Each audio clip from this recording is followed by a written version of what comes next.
So I'm going to go about splitting and moving a plant that I have. So I kind of got it started here, but what I've done is I've kind of identified a plant that I want to take. So here's a hosta plant that's just starting to come up.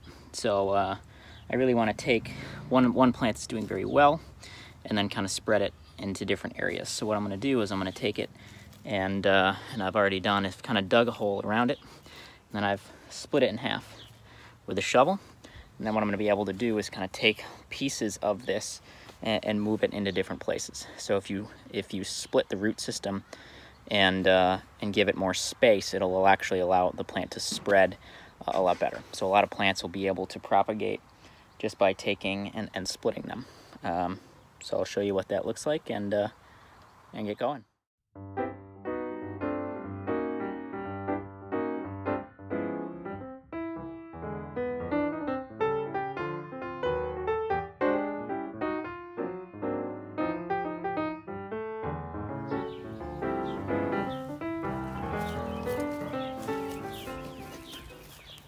So I got the one plant split, and I have 4 distinct pieces. So I split it into quadrants and then moved those to where I wanted them to be. And after you do that, you definitely want to water them deeply so that the root systems can really get that moisture, because you're really kind of damaging them, and want to make sure that they get reestablished where you want them to be. But that's a common technique, and this would be the time of year, early April, anytime in April really, and then kind of let the rains take them in. So this one actually did not move from where it was, but you can see they're kind of already able to be reestablished. And I'll be able to come through and add some mulch onto here and protect the soil from where it's going to be, to kind of give these plants a good place to live. Hey guys, so wanted to show you a couple different types of varieties of plants and how they're different when you split them. So we just showed the hosta plant, splitting that into one big clump into 4 smaller clumps. So now I'm going to show you a comfrey plant. And the thing about comfrey is you can actually propagate it by its root entirely. You actually don't even need any of the above ground. So I'm gonna show you what it looks like underground, but similar concept. You're able to take smaller parts of the root and transplant those to other parts of the garden. Obviously, the bigger part of the root you're able to take, the stronger the plant will be once you transplant it. So we really want to try to get some of the parts of the plant that have, you know, some of the above ground growth, but I'll show you kind of what it looks like underground to show how the roots can really propagate. The thing about comfrey is, so our variety doesn't propagate by seed. It's actually a very, very strong grower. So it splits very easily, and it'll grow a lot. So we actually use it as we'll call it a chop and drop.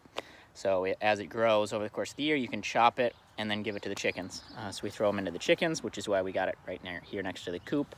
And it's good forage for them to eat throughout the year, and you can probably cut it 3, 4, 5 times throughout the year once they're established plants. So we're slowly doubling the size of our area of comfrey. So we pretty much have almost this whole area covered in comfrey at this point. But there's other parts of the garden that I'm gonna put it. So I'm actually gonna go put it under one of the apple trees, which again is a good to put under as a companion plant, because it'll really have a lot of growth, and then you can chop that and leave it at the base of the tree as a little bit of a mulch throughout the year. So I'm going to show you what it looks like underground.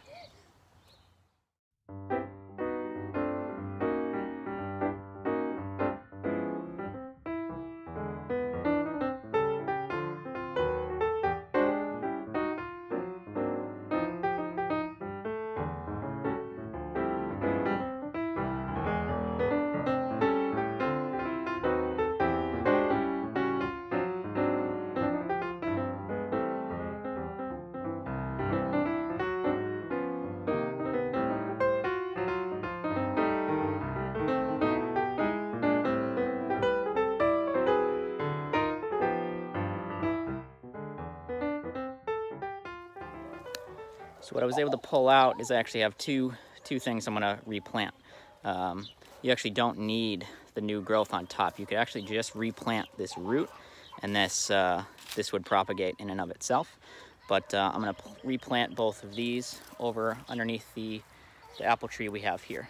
So this area we have some yarrow growing. We have some other types of flowering plants to really attract pollinators and bees and butterflies and other things to the area so that they can really support the apple tree.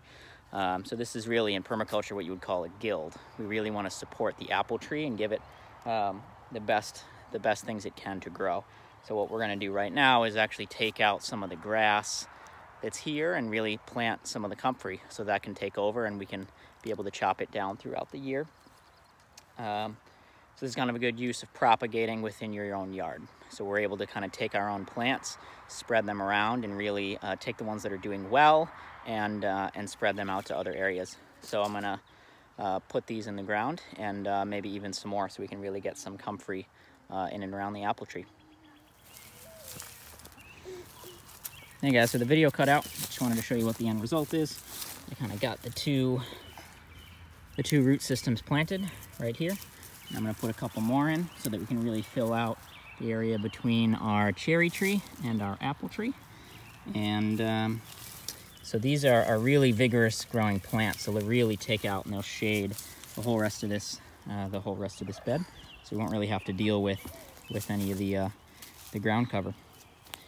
So super easy to split plants. Want to make sure they're strong, they're big enough where they can withstand it, but it actually helps plants grow better to be able to split them and move them and really provide ample space for them to grow. Many times if they get kind of root bound in the area they are, they'll actually do a lot better and grow a lot more vigorously if you're able to split them and move them around. So before you split anything, you can do a little research just to see what plants can be split and which plants can propagate. Many bushes, you really can't do that because they're, are obviously trees you can't split. The root system matters, but a lot of the perennials, a lot of flowering perennials, you can definitely do that too. So definitely for wildlife, bees, butterflies, and beauty, you can really use this technique in a lot of the perennials to kind of expand your garden. Hope you enjoyed.